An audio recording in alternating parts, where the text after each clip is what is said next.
ఒక్కరిని ప్రభువా మీ యొక్క వారి యొక్క హృదయాన్ని తాకునంతగా ప్రభువా మీ యొక్క ప్రభావితం చెందుటకు ప్రభువా కృప చూపండి, సహాయం దయచేయండి అయా. మేము దూర ప్రాంతం నుంచి వచ్చినాం అయా, ఈ పరిచయంలో పాల్గొనటకు అయా కృపనిచ్చి ఉంటున్నావు ప్రభువా. మా ప్రయాస వృధా కాకుండా ప్రభువా అయా ఇక్కడ నాయనా నీ మహిమ కార్యాలు అద్భుత కార్యాలు జరిగిస్తావని కోరుచుంటున్నాం తండ్రి. మీకు స్తోత్రం వేసేదా నిరతము నీకు పరిశుద్ధుడు పరిశుద్ధుడు పరిశుద్ధుడు పరిశుద్ధుడు పరిశుద్ధుడు అని నిత్యము దూతలచే కొనియాడబడుచున్న నా యేసయ్యా. నిత్యము దూతలచే కొనియాడబడుచున్న నా యేసయ్యా. వందనం ప్రభు వందనం వందనం ప్రభు వందనం. Praise the lord.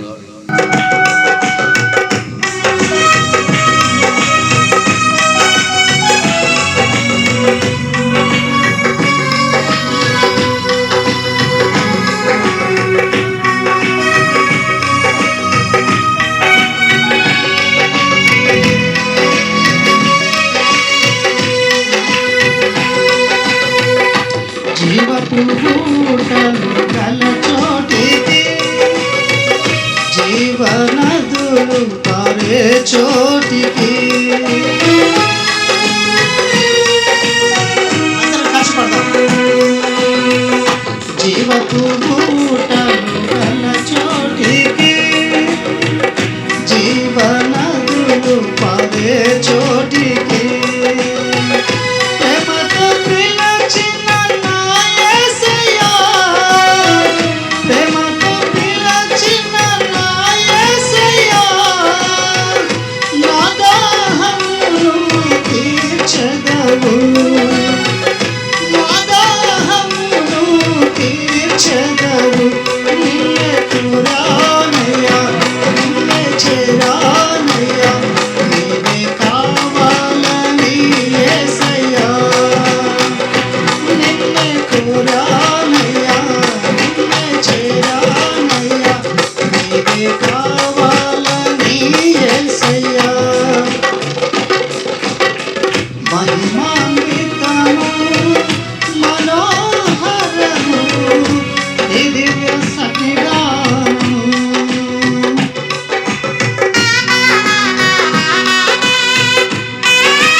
పరిశుద్ధాత్ముడా సహాయం గురించి మీ గురువు మీ దీవెనలను గురించి రక్షణ దయచేయండి దేవా.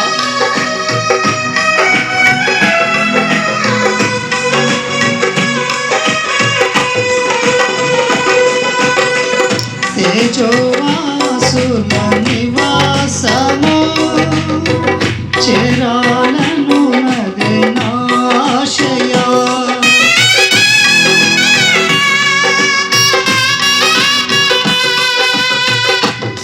తేజోవాసుల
హల్లెలూయా.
నిలిచావు ప్రతి స్థలమునా.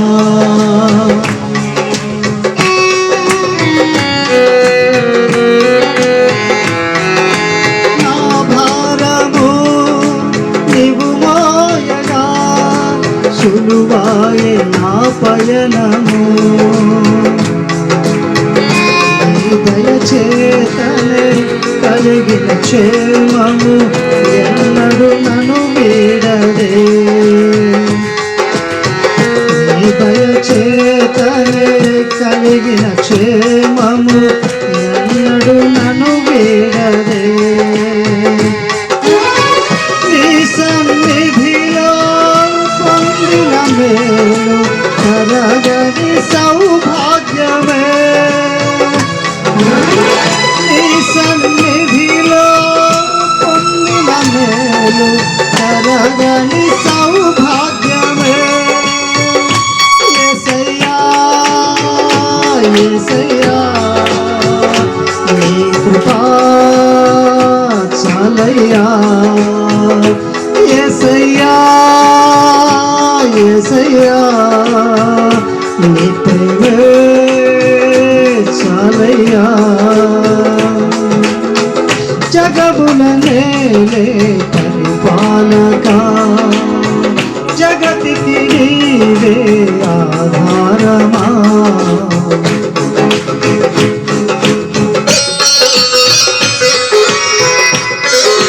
పరిశుద్ధానికి స్తోత్రం.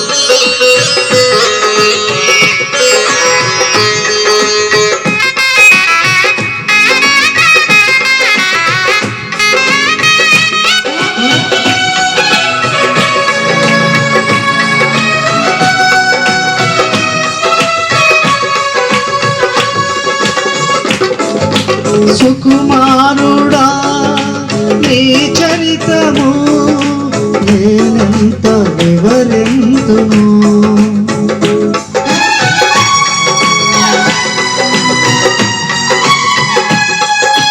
నీ మహిమను ప్రకటించగా నేనెంతో ధన్యుడను. ధరులకులే శుభ తరుణం నాకిది భాగ్యమా.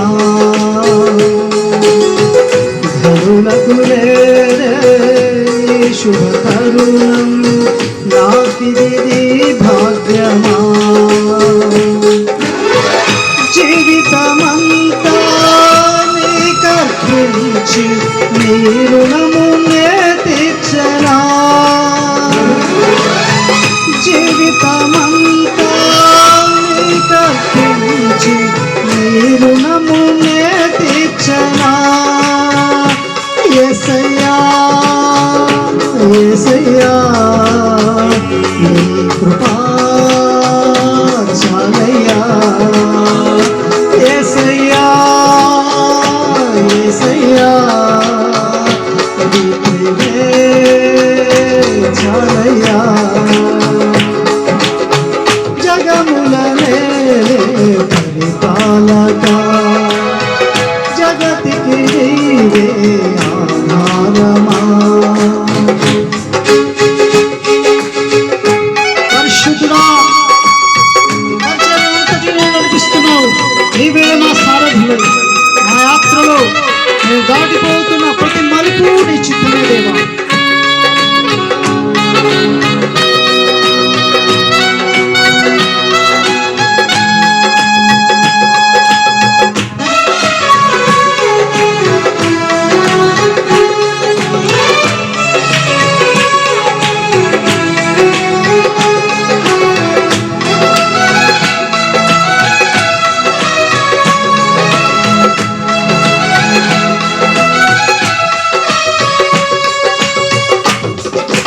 పరిశుద్ధుడా సారథివై నడిపించు సీయోనుకే.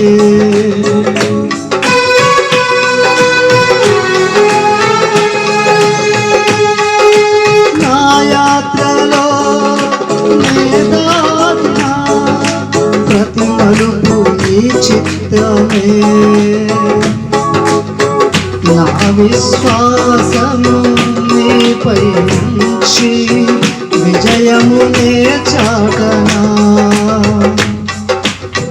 నా విశ్వాసము నీపై నుంచి విజయమునే చాటనా, నా ప్రతి క్షణము నీ భావనతో గురియుద్ధకే సాగదా,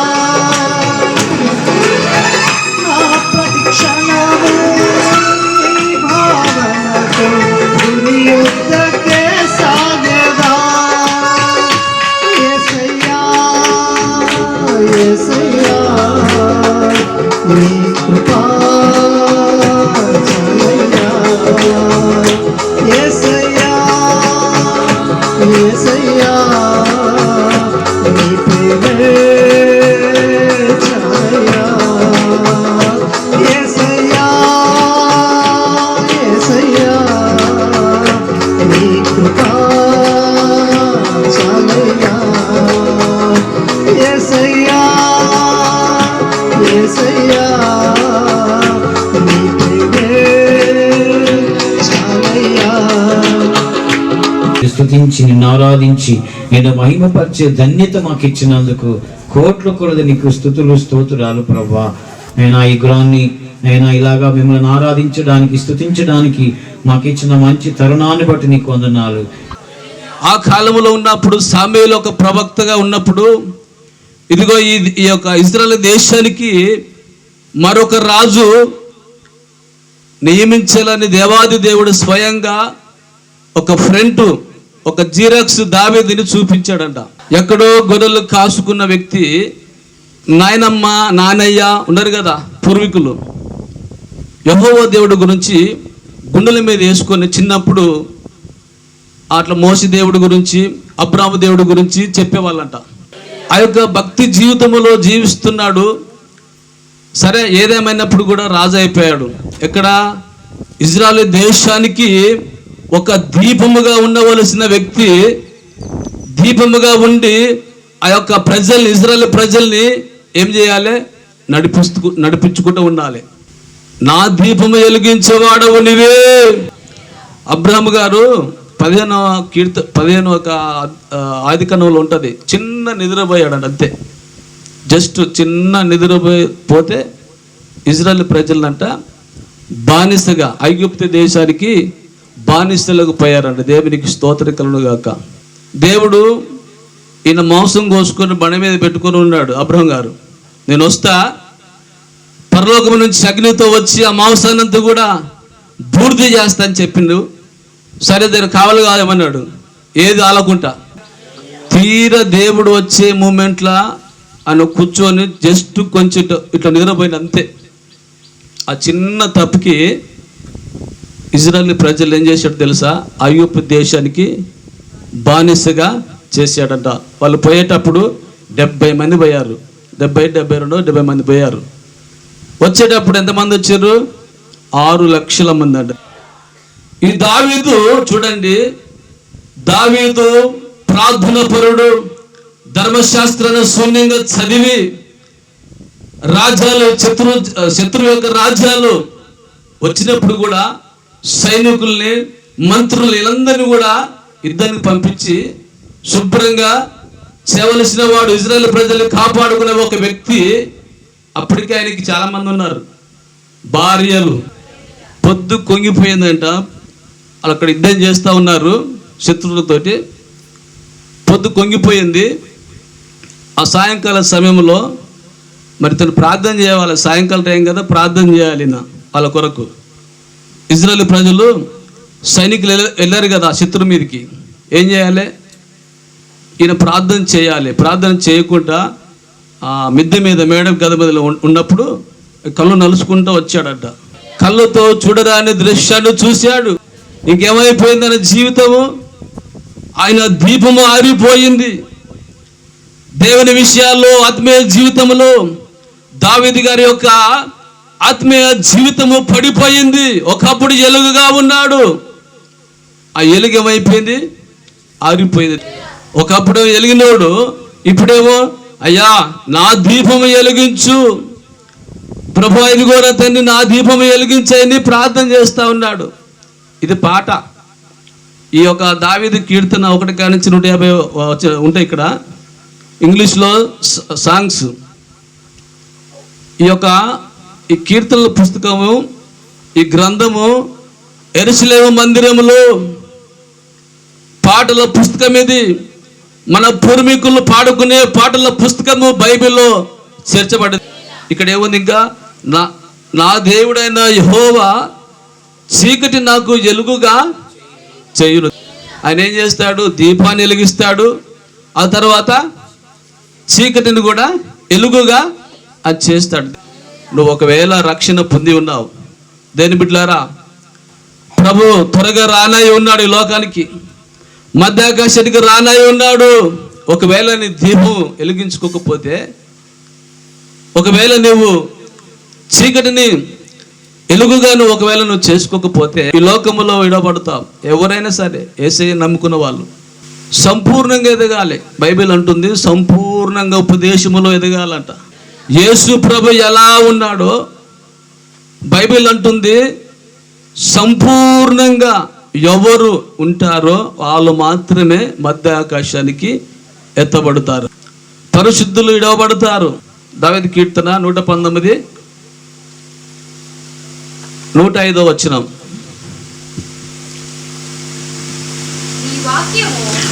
నీ వాక్యము ఎవరి వాక్యం అంట? దేవుని ఒక వాక్యము నా పాదములకు దీపమును నా త్రోవకు అది ఎలుగునై ఉండదంట. దేవునికి స్తోత్రం కలుగును గాక. హల్లెలూయా. ఈ మైక్ తరంగంలో మీరు వింటున్న ప్రతి ఒక్కరు కూడా నా వాక్యం అంట నీ పాదములకు ఎట్లుందంట? దీపముగా ఉన్నది. గొడవలు వస్తాయి, గొడవలు రాని ఇల్లు అంటే అది మంచి ఇల్లు కాదట. దేవునికి స్తోత్రం కలుగును గాక. గొడవలు రావాలి, సర్దుకొని పోవాలి. అబ్రాహాము కుటుంబంలో గొడవలు రాలేదా? శారాము కాగరికి రాలేదా? కుటుంబం అన్నప్పుడు గొడవలు వస్తాయి. గొడవలు లేని కుటుంబాన్ని నమ్మకూడదు అంట. ఆయన నా త్రోవకు వెలుగై ఉన్నది. దేవునికి స్తోత్రం కలుగును గాక. హల్లెలూయా. నీ పాదములకు దీపముగా ఉంటుంది, నీ త్రోవకు వెలుగై ఉంటుంది. మీ పరిస్థితి ఏంటిది? ప్రార్థనకు వచ్చిన దేని బిడ్డలారా, ఈ యొక్క కడవరి దినాల్లో మనం ఉంటున్నాం. మరి నీ దీపం ఎలా ఉంది? మానవుడు చేసిన లైట్లు, దీపాలు ఏవైనా కూడా కొద్దిగానే పౌరిస్తాయి. దేవుడు మనకు పెద్ద సూర్యుడిచ్చాడు, చంద్రమామనిచ్చాడు. ఈ ప్రపంచం అంతా కూడా ఆయన వెలిగిస్తున్నాడు. ఆయన ప్రణాళికనే వేరు. నా ప్రియ సహోదరులారా, ఈ పగటి వేళ ప్రార్థనకు వచ్చిన మీరందరూ కూడా ఒక దావీదే చిన్న పొరపాటు తప్పు చేసి, అయ్యా ఇదిగో నాయన నా దీపాన్ని వెలిగించయ్యా, ప్రభు ఇదిగో నా దీపాన్ని వెలిగించయ్యా అని దేవుని దగ్గర ప్రధేయపడుతున్నాడు. నా ప్రియ సహోదరులారా, ఈ ప్రార్థనకు వచ్చిన ప్రతి ఒక్కరితో కూడా దేవుడు ఈ విధంగా మాట్లాడుతున్నాడు. ఏమని? నీ వాక్యము నా పాదములకు దీపముగా ఉన్నది, నా త్రోవకు అది వెలుగై ఉన్నది. ఈ మధ్యాహ్న కాలము వాక్యమైన దేవా మాతో మాట్లాడినావు ప్రభా. సహాయం దయచేయి తండ్రి. మమ్మల్ని తిరిగి వెలిగించండి ప్రభా. ప్రభు ఆకాశమందలి జ్యోతుల వలె మేము ఉండాలి ప్రభువా. నాయన తండ్రి, జీవవాక్యము చేత పట్టుకొని ఆ జ్యోతుల వలె మేము ఈ లోకంలో బ్రతకాలి, గ్రామంలో బ్రతకాలి. నాయన క్షమించు ప్రభువా. నీ సన్నిధిలో నా పాపమును ఒప్పుకొందునయ్యా.